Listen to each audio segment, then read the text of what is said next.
عزیز نوجوانوں،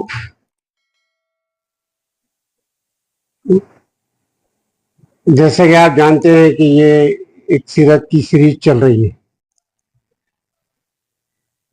اور یہ بات سمجھ لینا چاہیے ہم نے کہ اللہ تعالیٰ نے جب انسانوں کی تخلیق کی تو انسانوں کی زندگی کے لیے اس نے اجرام سماوی اور بحر و بر کو مزین کیا۔ وہیں اللہ تعالیٰ نے روح کی تسکین کے لیے اور انسانوں کی رہنمائی کے لیے وقتاً فوقتاً اپنے رسولوں کو مبعوث فرمایا، اور یہ سلسلہ خاتم النبیین سید المرسلین حضرت محمد مصطفیٰ صلی اللہ علیہ وسلم پر ختم پذیر ہوا۔ اب اس کے بعد دیکھیں گے آپ کے کوئی نبی نہیں آنے والا۔ یہ آخری خاتم النبی نے اس لحاظ سے ان کی لائی ہوئی شریعت ہمارے لیے مشعل راہ ہے۔ عزیز نوجوانوں، یہ ضروری ہے کہ آج کے دور میں ہمیں نبی صلی اللہ علیہ وسلم کی زندگی کا ہر پہلو ہمیں معلوم ہونا چاہیے۔ جہاں نبی صلی اللہ علیہ وسلم کے معمولات، زندگی کے معمولات کیا تھے، طریقہ کار کیا تھا، مشن کیا تھا، اسی کے ساتھ اللہ کے نبی صلی اللہ علیہ وسلم کے احکامات کیا تھے، فرامین کیا تھے، تو یہ چیز ہم کو آج حالات کے تقاضے کے تحت ضروری ہے کہ ہم بھی اور ہمارے آنے والی نسلوں کو بھی یہ معلوم کرانا چاہیے۔ اب اسی غفلت کا نتیجہ ہے کہ ہم نے ابھی زندگی کے مقصد کو پایا ہی نہیں کہ کس مقصد کے لیے اللہ تعالیٰ نے نبی صلی اللہ علیہ وسلم کی بعثت کی اور نبی صلی اللہ علیہ وسلم کی پوری زندگی کس تغدوں میں گزری۔ یہ بات کو سمجھتے ہوئے ہم نے یہ، آپ جانتے ہیں کہ سیرت کی سیریز چل رہی ہے، تو پچھلی سیریز میں ہم جانتے ہیں کہ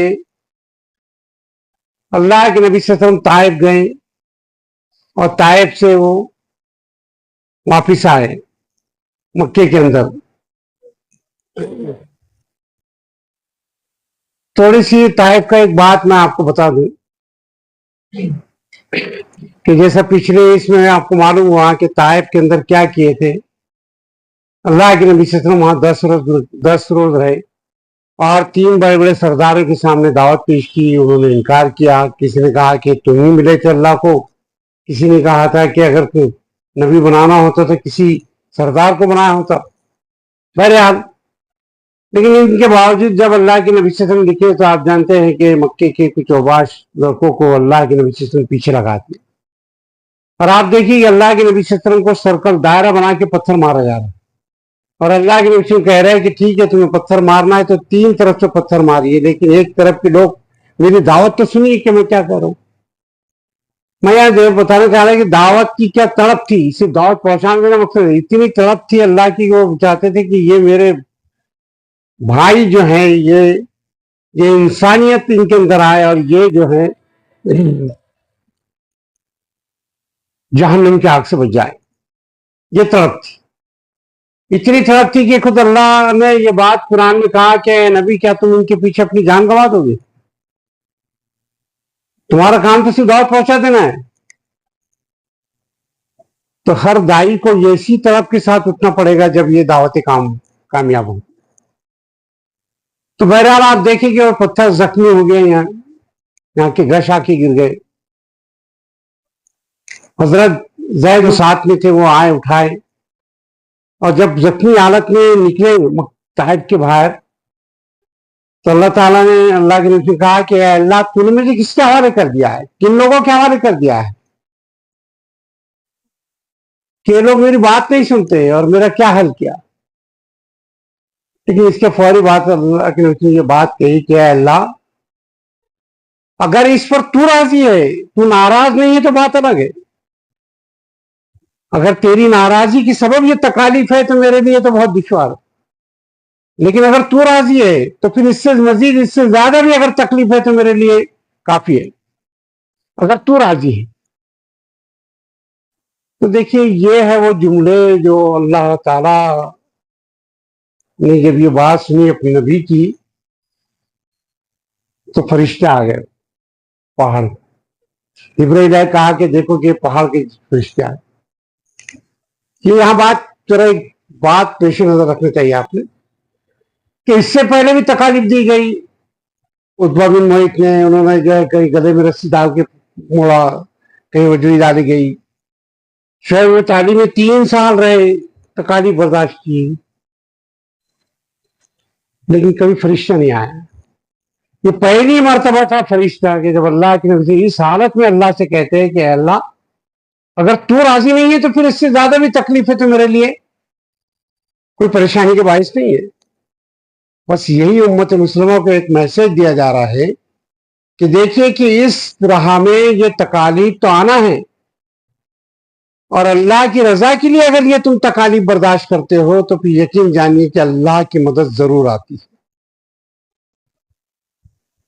لیکن ہر تکلیف پہ ہم شکوہ اختیار کرتے ہیں, بار بار تکلیف, شکران نعمت میں کرنے کے بجائے کفران نعمت اختیار کرتے ہیں. اس کے نتیجے میں اللہ تعالیٰ جو ہے ناراض ہوتا ہے.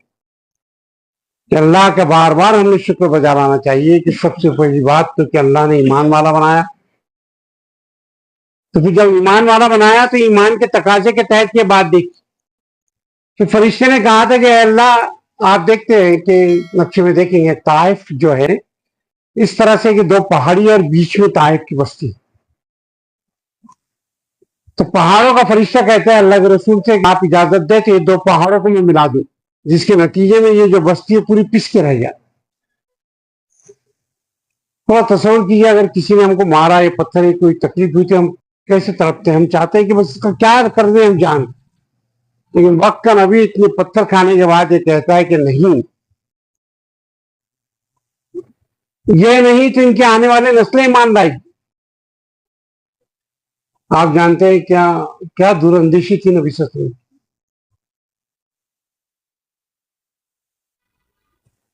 ان کی آنے والی نسلیں ایمان لائے گی. آپ جانتے ہیں کہ ان کی جو طائف کے رہنے والا جو ہے ثقفی قبیلہ کہلاتا ہے, اس قبیلے ثقفی سے کون کون لوگ اٹھے؟ ان میں اٹھے ہیں صلاح الدین ایوبی. جانتے ہو صلاح الدین ایوبی نے کیا کارنامہ انجام. محمد بن قاسم, یہ بھی جانتے ہیں انہوں نے کیا کہا, فاتح سندھ کو فتح کیا. طارق بن زیاد, انہوں نے کیا فتح کیا؟ اندلس فتح کیا, جسے آج اسپین کہتے ہیں. ایسے افراد نکلے وہاں سے. یہ وہ نبی صلی اللہ علیہ وسلم دور اندیشی کہ نہیں ان کے آنے والے نسلیں ایمان لائے. تو یہ بات رہے گی تھی, اس لیے میں ذکر کیا. پھر آپ جانتے ہیں کہ جب یہ آئے بعد میں متم بن عدی نے جو ساتھ دیا اور ان کے بچوں کے ساتھ جو مکے کے اندر آ کے اعلان کر دیا کہ اب نبی صلی اللہ علیہ وسلم جو ہے میرے زیر پرست ہے, اس لیے اب ان کو کوئی کچھ نہیں کرے گا. بہرحال امان دی گئی, ہم نے ان کو امان دے دیا ہے. اب اللہ کے نبی صلی اللہ علیہ وسلم یہ نہیں دیکھا کہ اب میرا جان کا کرے گی کہ آپ مجھے بڑی مشکل سے امان ملی ہے, لیکن اپنا سلسلہ جاری رکھا. اب الگ الگ قبیلوں کے پاس گئے, قبیلہ حنفیہ کے پاس گئے, ان کو دعوت دی. انہوں نے بڑی غور سے سنا, کہا بات تو تم اچھی کہتے ہو لیکن ہم سوچیں گے. بنی ساسا کے پاس گئے, ان کے پاس دعوت دی, انہوں نے بھی یہ بات کہی.